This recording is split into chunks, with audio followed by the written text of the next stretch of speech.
But sometimes I just am intrigued by the things that I do know, and then I make up like a backstory for them and come up with other things. Or I just have a picture of them in my mind when I'm thinking, I want to write a story about that. About how you feel once you've transitioned, where if you don't acknowledge that past self, you've actually lost a major part of your history.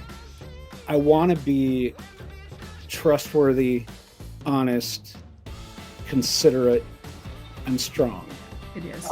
David Bowie has a quote that is attributed to him where he says that getting older is becoming the person you were always meant to be.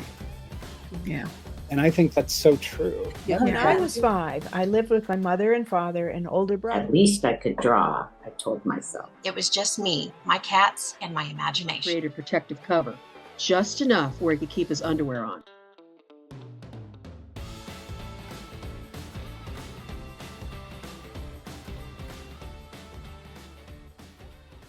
Good evening, everyone, and welcome to the next episode of In Other Words podcast. My name is Pam. These are my co-hosts, Jan, Val, and Karen.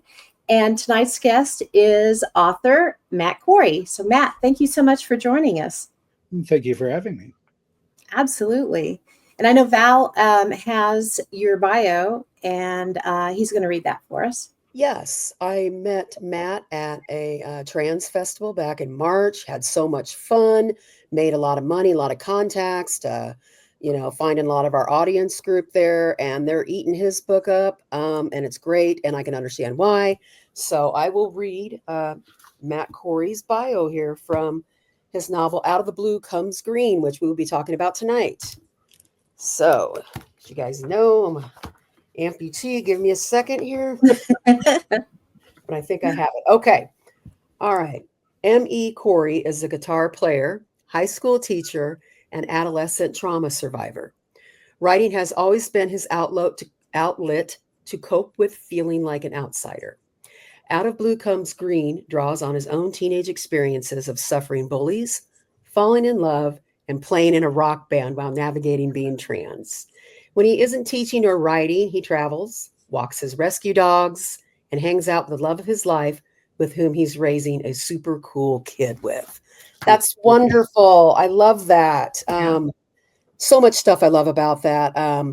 Want to point out me growing up trans as well. And you know this, Matt, we didn't have a lot of literature or cinema or, There was really nothing. Yeah. Music. So I would fantasize and make up my own things, and I'm sure you did too. And I love so much, because that's what I wanted to be, was a rock star. And you actually were a rock star and are a rock star. So Try. Tell us about what was your inspiration for writing Out of the Blue Comes Green, and how you've navigated being trans and all that. My inspiration was mostly from my therapist that I'd had for quite a many years. I kept telling her every time I got fed up with my day job that I just wanted to be published, and then I'd really start my real career, because you know how much money you make when you publish. So, just completely. But I was convinced, that this is my dog Ben Kenobi. Oh, that's a great name. My son would love that. Star Wars. You would think that a Ben Kenobi would be somewhat zen. This dog is anything but. So the point of my therapist's comments about writing this book was that she felt that if I didn't get my story out, that the other things I was writing wouldn't be as authentic, I believe. So a lot of what is in Out of Blue Comes Green is based on things that I experienced, people that I know while I was in high school, which is why I think one of my reviewers actually said it felt like it was from another decade. Well, I did my best to update it. But, awesome. But yeah, the main female lead is based on my now wife. That's great. And she was a much harsher character, because when I was growing up, people didn't understand at all what being trans meant. Now, of course, people understand it in the wrong way a lot. Thank you for saying that. And now they understand it in the wrong way. Right. At least we exist now, right? Yes. But I changed Maddie in the book to become a much more sympathetic character. Like, she just accepted him right away. And I think that's a good change, especially in light of today's teenagers. They're a much more accepting group. 100%.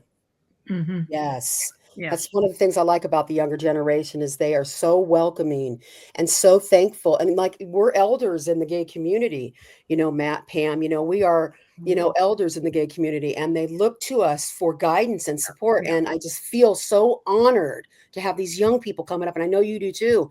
Ask me, when's your next book's coming out? This really resonated with me. And it takes place of not making any money at it. Oh, completely. Yeah. The kids who have come and talked to me at any of my book events have just been so encouraging. And even the ones that would like walk past me a few times and then get up the courage to come. It's just such a great experience to kind of see the transformation in them, like in those moments. Like they have something that's going to be about them. They have something that they can identify with. And no matter what kind of a home life or school life they have, they now have something else to hang on to, which I don't think any of us really had when we were growing up. Yeah. No. They have a point of reference, and it's so important because I've talked to these guys about this, and I'm sure they probably did this stuff too, for whatever they were interested. I went to the public library, and I would spend hours looking up trans, gay, homosexual. I would look up all this stuff to try to figure out, what am I? What's going on? So I gave my book real quick to the gay library here. And you've probably done that too. And I would assume in Minneapolis, you've done that, given it to where the gay library is. Madison. Yeah. Mm-hmm. Yeah. And it's really, people are pulling at my book. I know they're pulling at your book. And like I said, these young people are just, I love that they want the knowledge, and I love that you're right, seeing themselves for the first time. It's like being, reborn and inspired. Yeah, it's one of the major reasons that I continued to write. When I was younger, I wanted something that I wanted to read. I mean, there are things that I enjoyed reading, but not to the extent that I felt like I was represented. Right. Well, I was always the straight man. I'm sure you were too. Well, sure. Yeah. I mean, usually, I'm Luke Skywalker and I'm Indiana. You're Luke Skywalker. But I'm Ponyboy Curtis. I'm these things, but I'm also not those things. Oh, I was Matt Dillon in The Outsiders. That's who I wanted to be. Seriously. But yes, so I think it's important what artists do. And that's why we created this group. I don't think artists get recognized enough. And it's not about status. It's not about money. I think that, what I feel that artists need to be recognized, and teachers, and throw that in there too, for saving, people's lives and having, I had wonderful teachers and stuff growing up. And I'm just saying, my drama teacher, for instance, was a beautiful, beautiful person. And I think the arts get overlooked a lot. And I know that they save kids' lives, and they're important. Absolutely. Yeah. I've had several students almost tell me straight out, you kept me from killing myself. And it's so upsetting, but at the same time, it's like, well, I'm so glad that you felt that that I was something worth living for? ? I actually just had a student write me a card that said there were so many times this past year when knowing that you had encouraged me meant so much and kept me from the darkness that I felt. And she struggled so much with her depression, and her family did pretty well with it, but they just didn't feel the depths of her despair. And I feel like I did, because I've been there. Yeah. They just want to be seen. It's so simple, but so hard and complex to some people. It shouldn't be. Right. But, so yeah, talk a little bit more about Out of the Blue Comes Green. How long did it take you to write it? You have a publisher. Everybody loves the book cover. Everybody loves. Yeah, everybody loves the book cover. Yeah, I think it turned out great.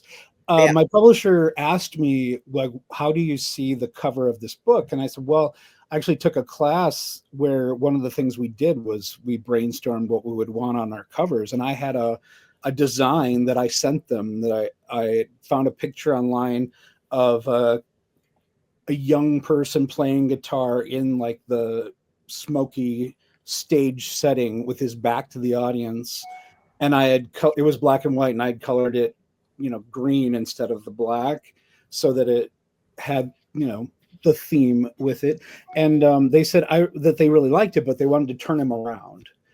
And while I completely disagreed with that thematically, I like how it turned out. But why would he face the crowd? He's trans. He doesn't want to face the crowd. He's not really ready. And also the stickers on the guitar, I like that the artist put them on there. Yeah. But I had to change the way the dog was because it wasn't the right dog.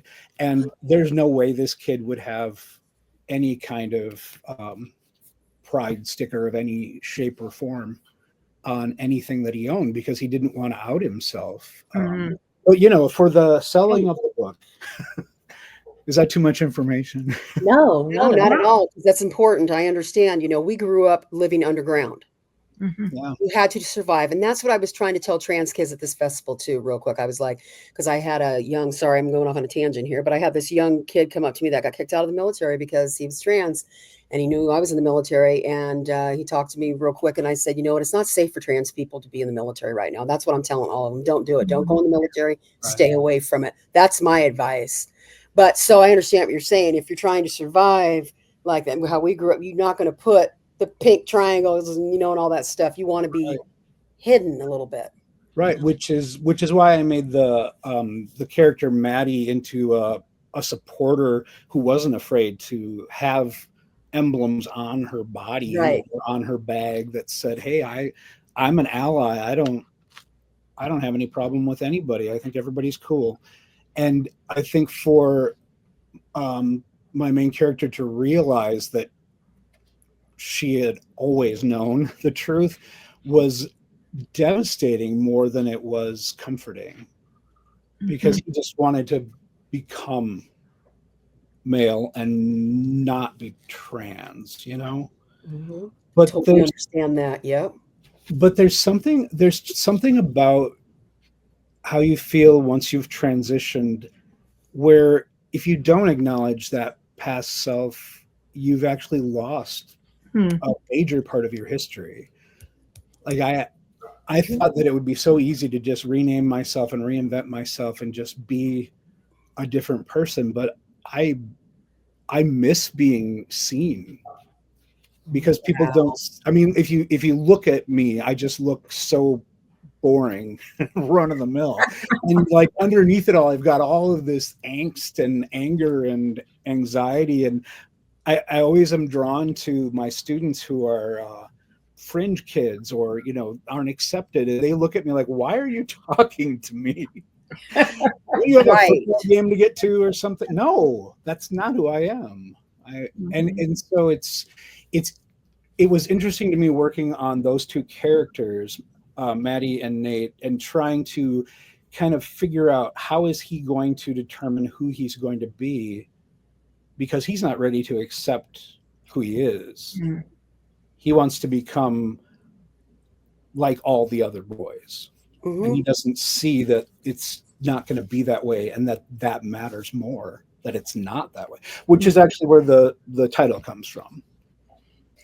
I just wanted to ask you about the title, Out of Blue Comes Green. It's a metaphor, but can you tell us a little bit about that? Because it's a great title. I love it. But I don't instantly get what it is. Right. And what was great about this is I've always called it this. And when my agent found the editor who would accept the book, she fought for this title. Her boss said, I don't know if we can do this because kids won't know what it means. And first of all, it doesn't really matter if they know what it means. Right.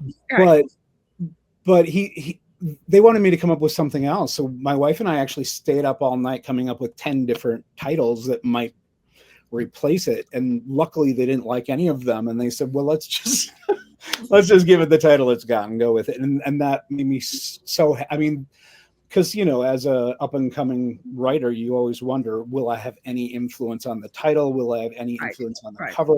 And I had influence for both. And I feel extremely lucky.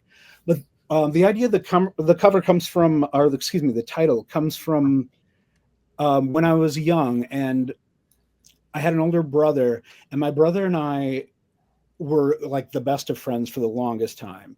And his favorite color was blue, and my favorite color was blue.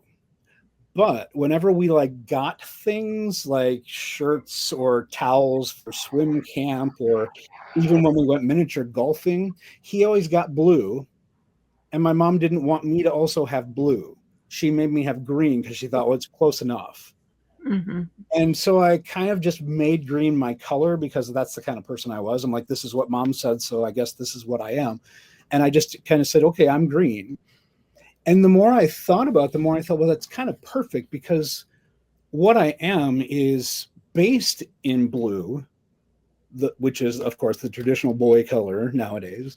It wasn't always, but anyway, the traditional boy color, I'm based in that, but I'm not just that. I'm more than that. Mm-hmm.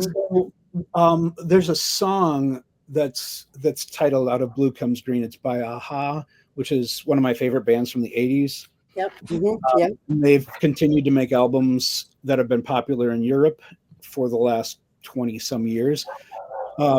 One of my favorite songs of theirs is "Out of Blue Comes Green," and the chorus is not that interesting, but the point of it is that it's a better thing you get. He actually sings like for better out of blue comes green. So green is the better product. So if you only have blue, it's not quite as much. I like that. And I agree that, you know, the reader doesn't have to know what the metaphor means, but I'm assuming when they read the book, they're going to find out, which I think is also a good way to do a title, because you don't want your title to tell the whole story. Right. And yet it's enticing. Yes. Well, thank you. I'm glad it came across for you. That's really important to me. Yeah. I was just so pleased that they were willing to keep it. And yeah, I put in a scene where they're in art class, and Maddie's actually the one who comes up with why green is so important. So yeah, great. Yeah, really nice. I wanted to say something. I love having another trans person on, and because I'm sitting there smiling and stuff, because I'm just remembering so many things, and we're pretty close in age as well. I think I might be a couple years older, doesn't matter, but we're Gen X. We'll just say we're Gen X, and so are you, Pam. Yeah. So you know,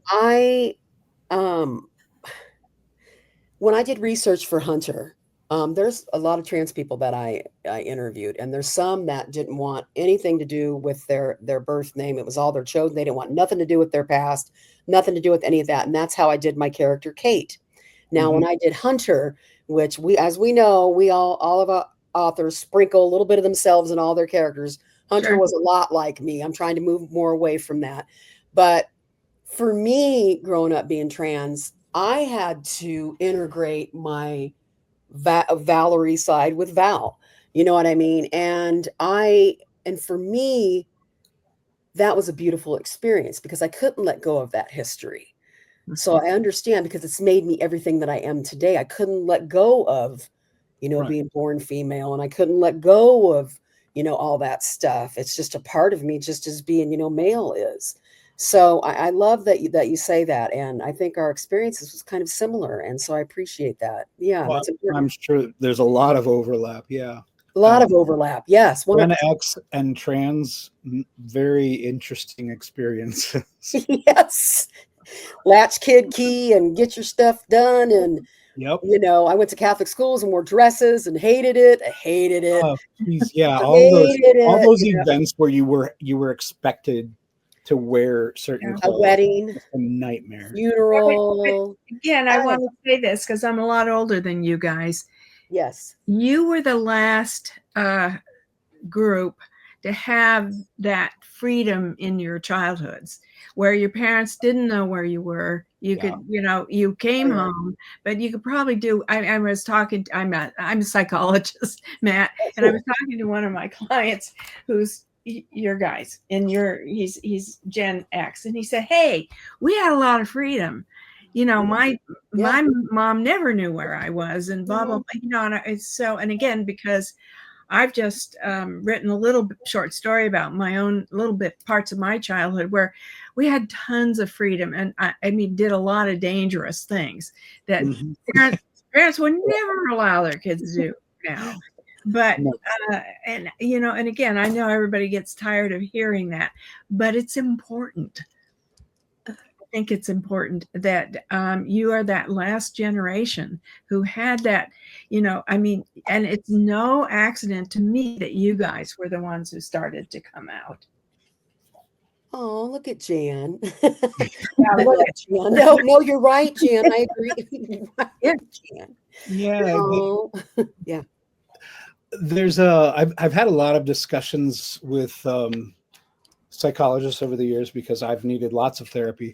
One of them that's at the school where I work, I was talking to about depression in general. And we were talking about a student, this was probably 10 years ago now.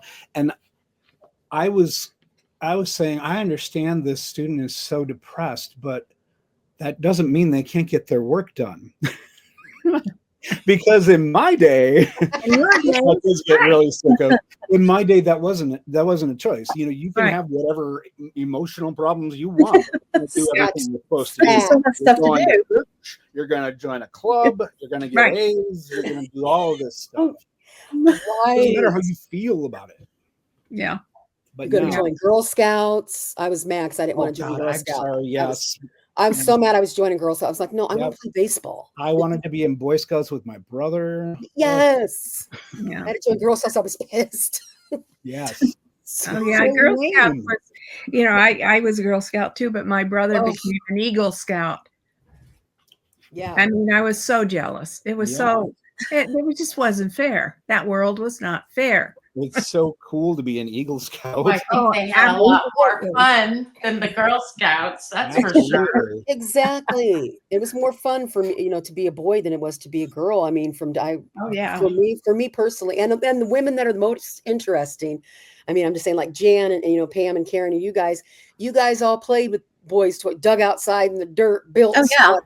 Absolutely. That, and those are the inner. You have to be able to. I'm writing a short story actually right now. About when I was in kindergarten,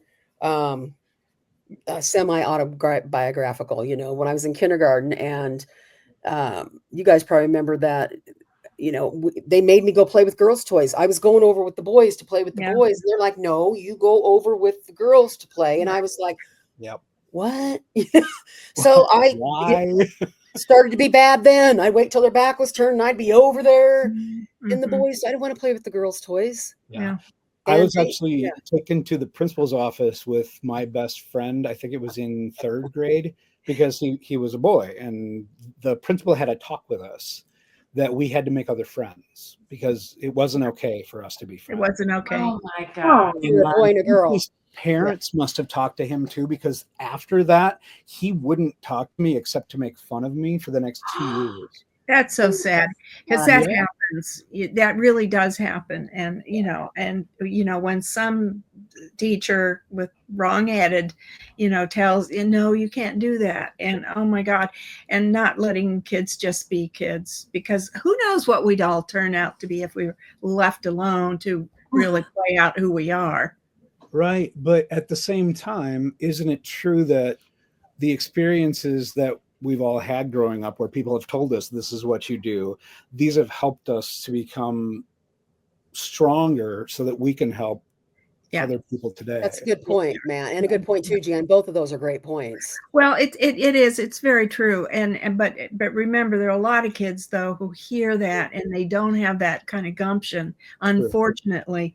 And so they're, oh no, honey, you go do this, or you go be this. And I was fortunate enough to be sent off to a little boarding school that was co-ed in the Ojai Valley in California. It was very ahead of its time, where, you know, all the teachers were theosophists. And so I really had that early conditioning. You can be whoever you want to be. Love that. And even though the gay kids were not out at all, I have my class, which wasn't large, but half of us were gay. I was not one of them, but I always tell people it was at summer camp that I switched from horses to boys. Big mistake. Yeah. Definitely a big mistake. Man. Well, it was. I should have stuck with the horses. Yeah. I know that's what you Much meant. That's more why I was reliable. laughing. That's hilarious. Oh.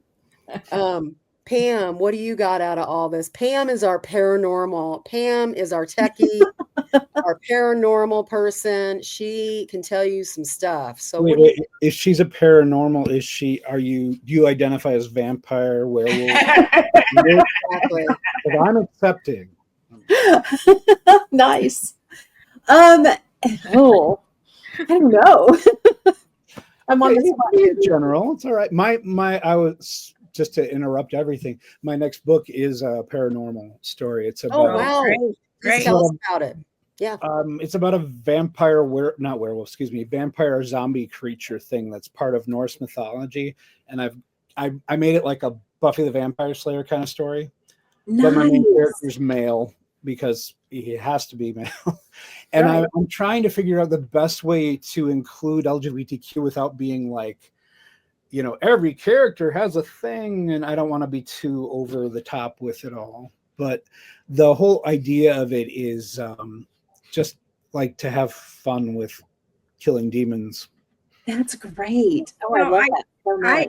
I have this idea that, you know, because I have in all of my books, I have a series that there are, you know, ghosts. There is the other dimension that Sure. plays a part. And what I find, I think really works well is you just make it seem totally normal. Yeah. When, you know, the vampire walks in or the ghost comes in and sits down, and you don't, as an author, you don't explain it. No, you shouldn't have to. It is normal. Yeah, it's normal. Right. Just because not everybody sees them doesn't mean they're not Too there. bad for them. Right? Right. Exactly. I love that so much. That's going to be interesting. How far into it are you? It's a trilogy, most likely, and I have gotten through the second book, but I've gone back because I'm a better writer now. Yeah. And the lore has just kind of really expanded in the last year, and I'm very excited about that. Everything makes sense now. I'm excited about it too. That's really cool. Yeah. Isn't that weird how your writing changes from Oh, yeah. year to year to year to year, from book to book to book to book, and you sit there and like, man, do I need to go back and fix this? And I'm like, you know what?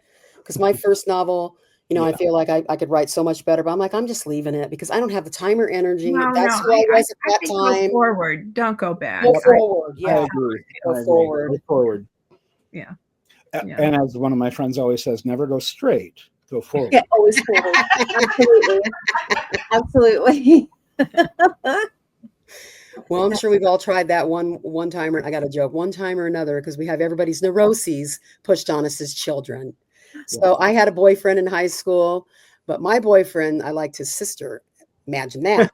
And we would go out, and he had a cool car, and we'd smoke cigarettes and other things and drink beer and, you know, ride around in his cool car and listen to music. And I liked his sister. That's how that went. So Worked out really well for you then, really. did pretty well for me. It really did. Well, tell us about which I love, you rescue dogs. Oh, Well, yeah. I mean, not to a huge extent. The two we currently have, we rescued. But, you know, what I really would like to do, you know, when I make my millions, is buy a large plot of land and employ some people, including veterinarians, and just take in every shelter dog that can't find a home. I love that. And I love know that that. people do that in the world, but I really want to be a part of that because dogs Yeah. Dogs were there when humans weren't. And 150%. Right. they have always been just, dogs are love for me. Yep. They Oh. are always there and they always support you. And most of the time they would die for you. Right. And they're the best thing, except for when Ben Kenobi won't shut up because he heard something. There's a squirrel out there somewhere. There's Right. yeah, We exactly. actually had a hard time finding these dogs because it was right around when COVID first came and everybody wanted a dog, because they were bored. I wanted a dog because my dog had gone. And so we ended up finding both of them at the same time, and then both of them were available, and we're like, what do we do? Because we were going to just go with one this time around, make it a little easier on us, but nah, they always need and something new friend. So we just said, yeah, both of them. We brought them home the same day. Yeah. I love cats. If I ever won a bunch of money or whatever, made $1 million, I would have a cat sanctuary and I would pay people to feed them, take them to the vet, love on them, and then I just walk in with my coffee and go around and pet them and leave. That's what I would do. Oh, sure. You could put up a cat coffee cafe. Right.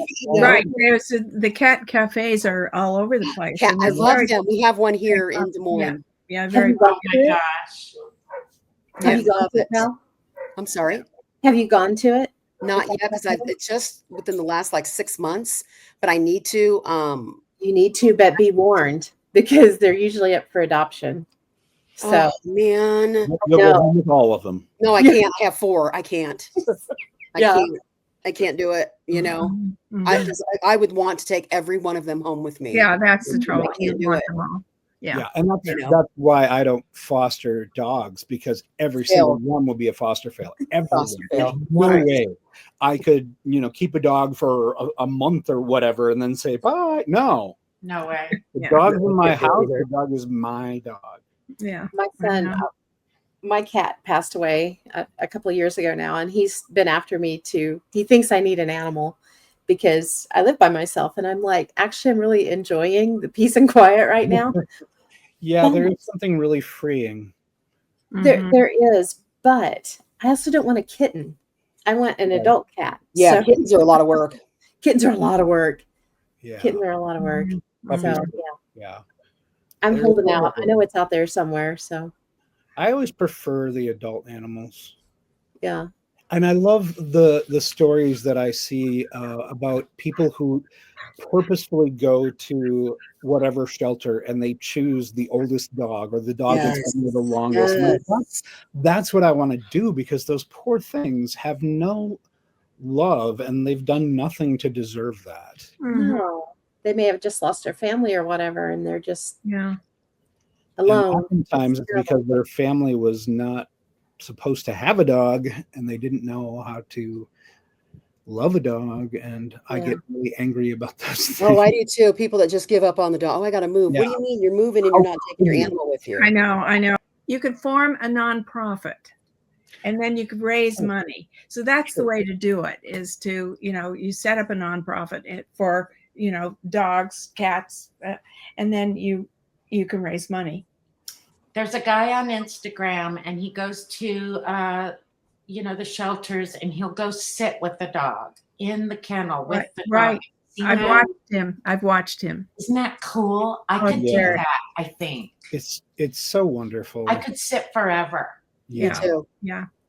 He takes all day, and he comes back and back again and again, and with the food, and it's a whole process, but he does it. It's incredible. And I think people want to donate for him to do more. So creating a, kind of what Matt's talking about.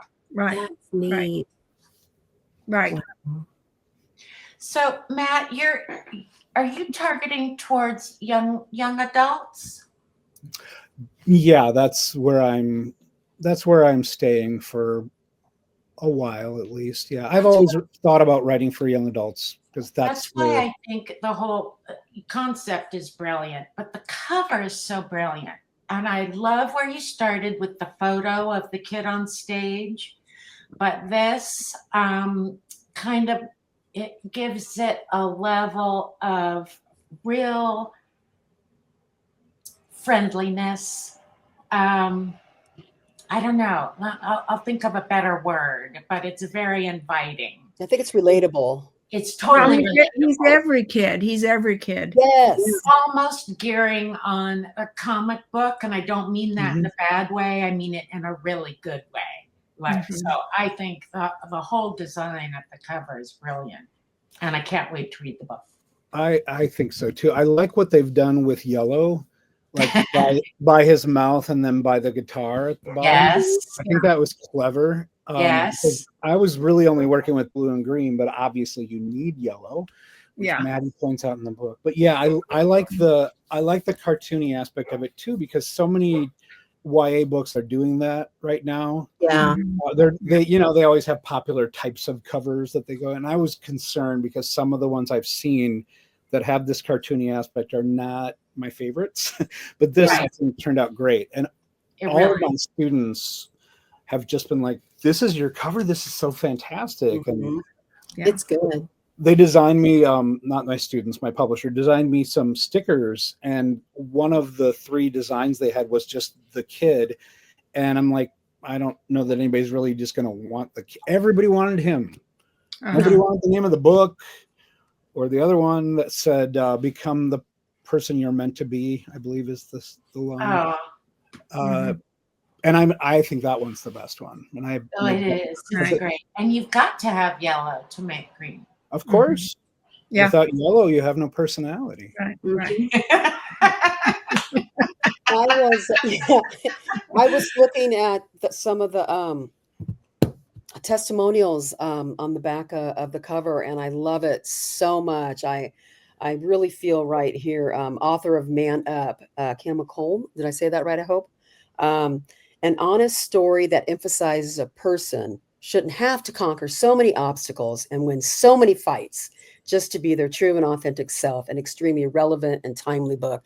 I think that's brilliant, and I think that that's 150% what it should be about.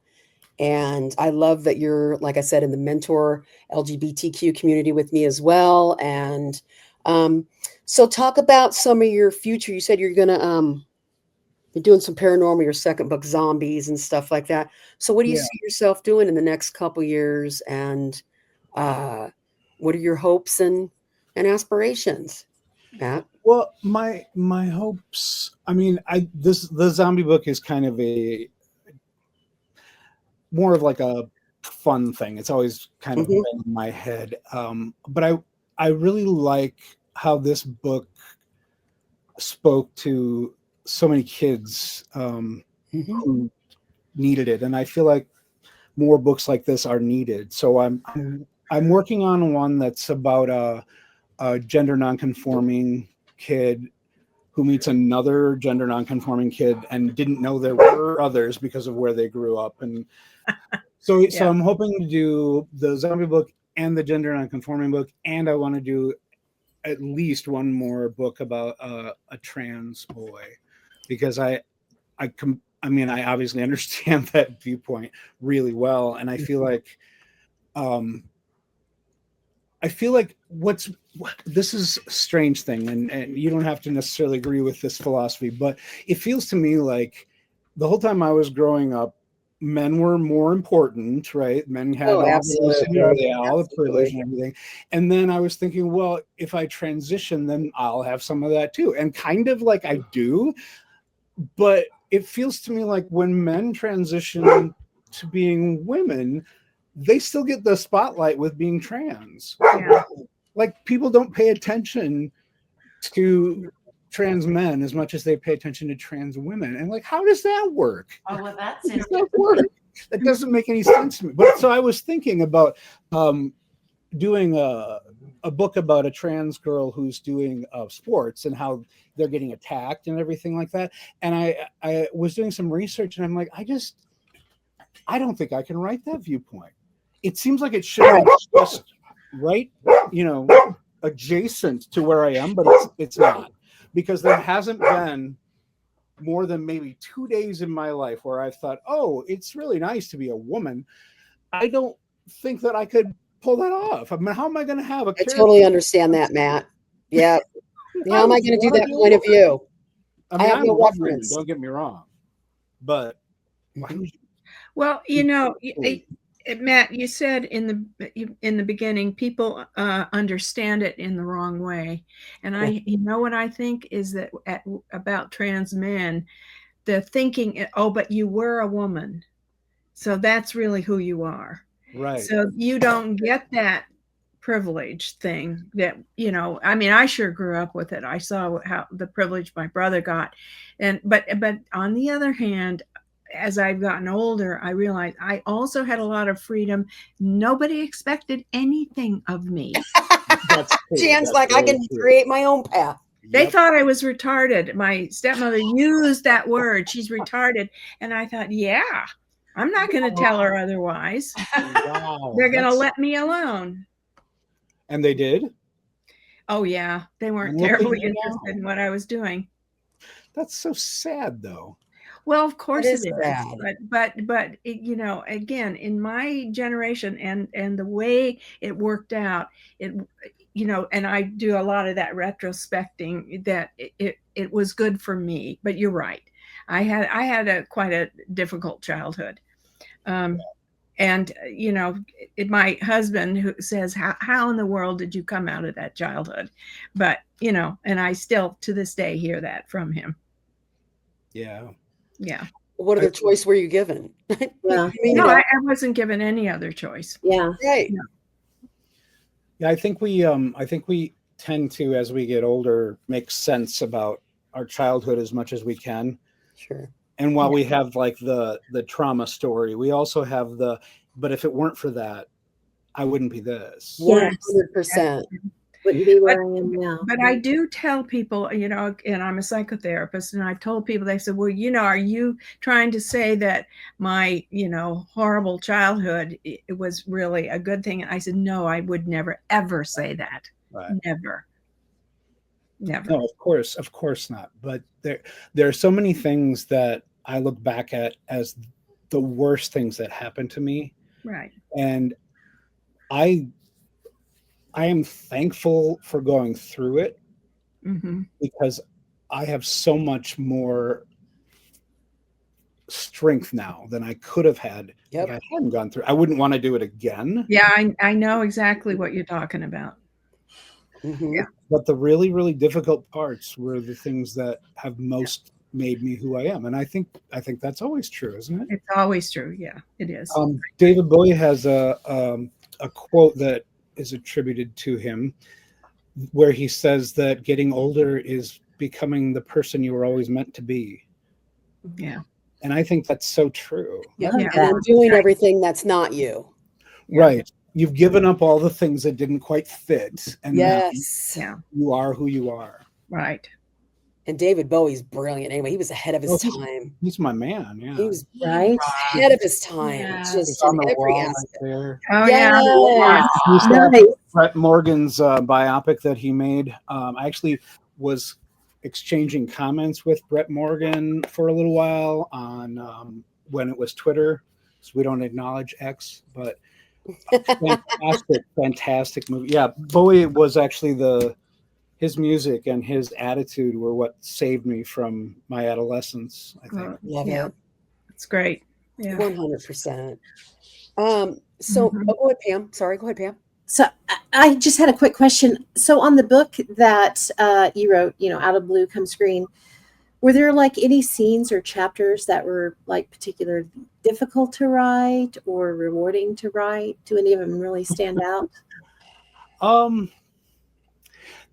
The difficult ones were difficult for reasons that I don't think you are really like suggesting. Like they were difficult because I'm like, I want to make the bullies as bad as they were, but it seems too over the top. So I'm going to scale it back a little. And then it became hard to write it in the way that made it seem as threatening as it would be. I liked how it turned out though. But I don't, honestly, there were uncomfortable parts, but I feel like experiencing it for in real life was so much more uncomfortable that it wasn't. I just honestly, the bathroom scene when they're at the play and he's got to use the men's bathroom, because of course he would use the men's bathroom, and he needs the stall and not the urinal. Right. It was so freeing to write that, because men's bathrooms are, first of all, pigsties, and secondly, not a place you want to go in. I mean, tell the Republicans right now, I'm fine going to the women's room. And now when the hallways are empty, sometimes I just use the women's room because you know it's going to be clean. Sorry. Too much information. Hey, it is what it is. But yeah, the scenes, what was the most difficult thing, I think, was deciding what to put in and what to leave out. Yeah. Right. Because there's so much more that I know about what these kids were experiencing. And but I was going to actually originally write two perspectives. I was going to do Maddie's perspective and Nate's perspective, so that people who were not trans could have more of a, oh, this is how it feels when you get to know somebody who is trans or something. Right. But that isn't my story to tell. And I found the more that I tried to tell her story, the more I just kept procrastinating writing, because it wasn't right. It didn't fit. So once I gave that up, it wasn't that difficult to get through the other things. It's hard to write what doesn't resonate with you, you know, and so that's where research comes in. And then you try to sprinkle your stuff in it where you can to make, to connect it. But yeah, no, I totally, I had to interview trans women, I, for Kate's perspective, and trans women that didn't want to acknowledge being born male at all. That's not part of their life at all. They won't acknowledge it, won't say that's dead to them. Yeah. If it said to me, that part of me is dead. And I'm like, wow, that's interesting to me, because mine's so integrated. Yeah. I feel like I'm kind of both of those things, really. And I can understand that. Yep.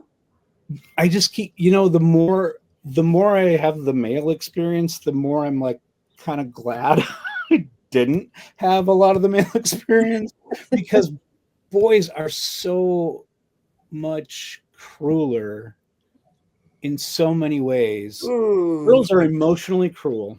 Girls are mean. They can make you feel awful, but I mean, boys can. Well, they're therapist. They're taught to be. I mean, be tough. That once they reach that age where and if they have a father who calls them names, say, "Hey, you little pussy," or little pussy, and it's terrible. Yeah. It's terrible. And, so they have to, and they'll go beat up each other. Right. Oh, sure. Because you got to prove that you can handle it. Right. Which is, and if a man shows, and I'd be interested to hear your take on this, Matt, and you guys too, of course. Even men just being able to cry or have feelings. I saw my dad cry 3 times. When his brother died, his dad died, and his mother died. And the type of man that I want to be and present, I want to be a beautiful man. I want to be in total control of my emotions. I mean, feel things deeply, still be masculine, and be a beautiful man. That's how I've always saw myself. But, my father cried 3 times in his life that I can't imagine having to be like that. Yeah. How hard that would be. I don't even think I ever saw my father cry until he was old and he had 2 strokes. I guess then his emotions were really close to the surface. Yeah, I don't think I ever saw my dad cry. Right. That generation didn't cry. No, they did not. They were not allowed. Yeah, that's why they all drank. Yeah, exactly. Yeah, my dad drank not too much. But yeah.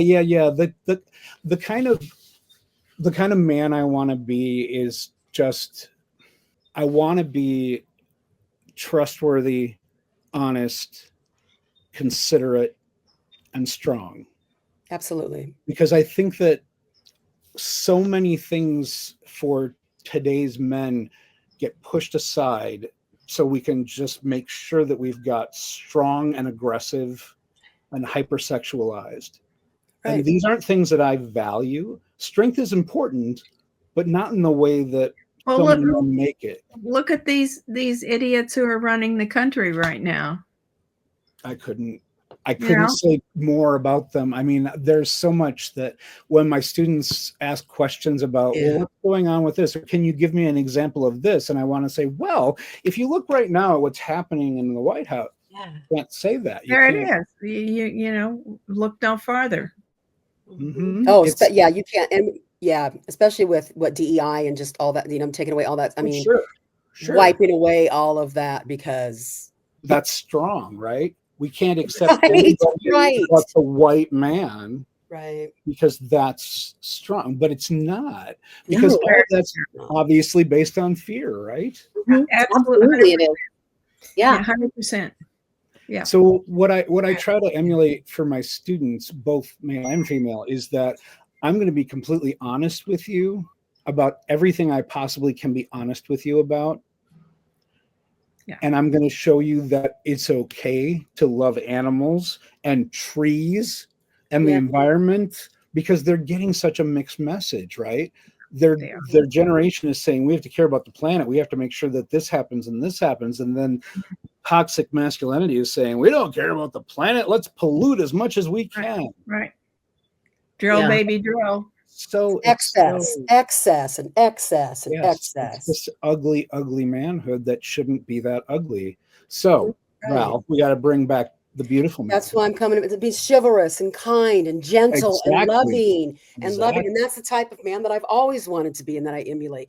You know, the strength is from the inner. It's not showing out like and trying to control people. And I mean, yeah, we've got the muscles, but yeah, and fear mongering people. That's not what it's about. Right. I mean, yeah, you know, fear doesn't win you what you really want. No. That's the opposite of a masculine man, is to treat people like that. Right. Absolutely. Absolutely. I have a good question. So where do you find inspiration when you're feeling stuck or unmotivated? Usually from my students. Sometimes students that I talk with a little bit, I don't ever really get to know them too well because, you know, there's only so much time. Right. But sometimes I just am intrigued by the things that I do know, and then I make up like a backstory for them and come up with other things. Or I just have a picture of them in my mind when I'm thinking, I want to write a story about that. Yep. What that seems to be for me. But it's harder now because they're different since the smartphones and especially since COVID. They're so different from the kids that I taught in the beginning. I understood them for the most part, but these kids are. I don't get what motivates them. I don't get what they see for their future. So I want to keep writing the kids that I understand and kind of put them in this decade and see if they resonate with the kids of today. Yeah. Maybe bring them back to this whole idea of maybe let's not be on the phone 20 hours a day. Put that down for a while, but it's so addicting. It is. I know. It's totally addicting. I have to say. And they all play, they're gamers, you know, they you know, it's just, it's hard to understand. Yeah. Well, I think it puts up a barrier. There's this invisible, it puts up this invisible barrier of not having to deal with reality. And really what it does, it cripples them later on because they don't know how to deal with people. They don't know how to process their emotions. They want this instant gratification with this, instant, boom, can't wait for nothing, can't be patient, it has to be right now. And it creates a really hostile person, It does. It creates a really big mess because they know that they have access to anything they want to look up. So they don't feel like they have to learn. But what they don't understand is if they don't learn, they don't know what to look up. Right. Yeah, exactly. And if we think in words and they don't have words, how deeply can they think? Yeah, good question. That's a good point, Matt. That's very good. That's actually not my point. I'm not going to take credit for that. I was at the Teen Literary Conference in Minnesota in April, which was my dream come true because I've been going to it for 10 years because you can go as a teacher and all these teenagers come and they meet young adult authors. They usually have like 3 big names and then they have a bunch of Minnesota. Fantastic. It was Nick Stone, I want to say is her name. NIC. I forget what her book was, but really big in YA right now. And she said that when she was speaking to the audience, and I'm like, that is so true. Yeah. Because we do think in words, which is why when you're learning another language, sometimes you end up dreaming in that language and you're like, oh, that was cool. Right. Yeah. That's neat. Yeah. And I keep thinking I'm going to post that in my classroom. Mm-hmm. The more words you have, the deeper you're able to think instead of doing the pessimistic way. You want to bring them up. You don't want to push them down. Yeah. No. Yeah, go ahead, Pam. This is kind of a fun question. What is the most surprising thing that you've learned about yourself through your writing? This book or just in general? In general. Humor is difficult to put on the page. And I think I am damn funny. Can we swear? Absolutely. Yeah, Honestly, out here. Yeah. There's so many people who think they're funny and they'll make a joke. And I'm like, no, it's not. I thought of that already. So that's not funny. So I'm always like, I'm really judgmental. It's horrible. But like, I think that I'm really funny, but when I try to write humor, I'm like, that's hard. I don't think that's funny at all. That's not funny on the page. So it's difficult to get into that. And the book that I'm working on now with the demons, my writing mentor keeps saying, you need to do more of this, like you're doing here with the sarcasm. That's really funny. I'm like, oh, I can't. I don't know. I don't get it. Like, well, just read it over. You'll see. I'm like, okay, but sometimes it doesn't come across. Because other times they say, I don't understand this here. Well, that's supposed to be funny. It's not funny. Well, I have to say I really relate to that because I also think I think I have a lot of wit that I bring in. But you're right. On the page, it's not quite, and it doesn't, Val and I have the same editor, and our editor, she doesn't always think it's as funny, but she does say, she will say, Jan, you're funny. And, I said, well, yeah, but you're right. It's never that clear. Yeah. And I actually, I found some things online, like, how to write humor and how to write, and I'll watch the videos and I'll read the thing. And I'm like, that does not help me. No, me neither. It's something you just have to like work it to. Just comes out. It's all work. It's all work. It's all work. As we're getting ready to wrap up here, though, Matt, let's talk about where we can find this wonderful book.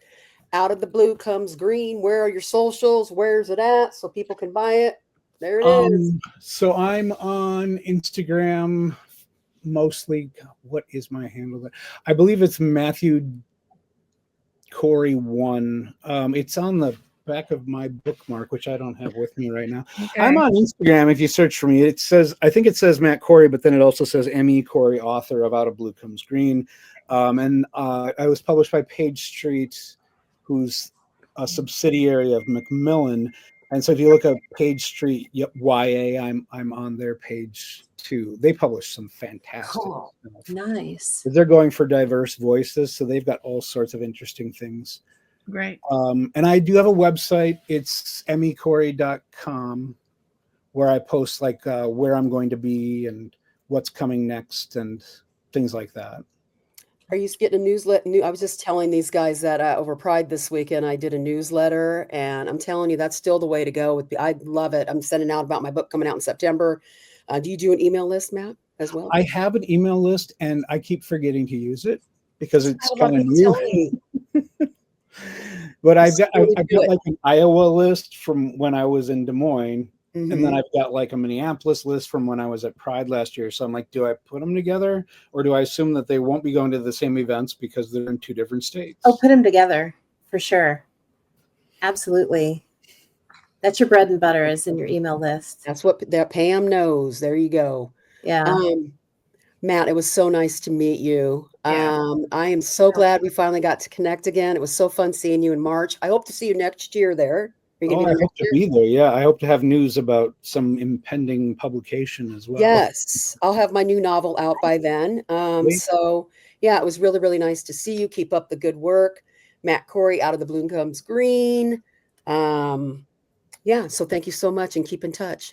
Yeah. Thank you for Great having me. to It was great talking with you. All right, Matt, take care. All right.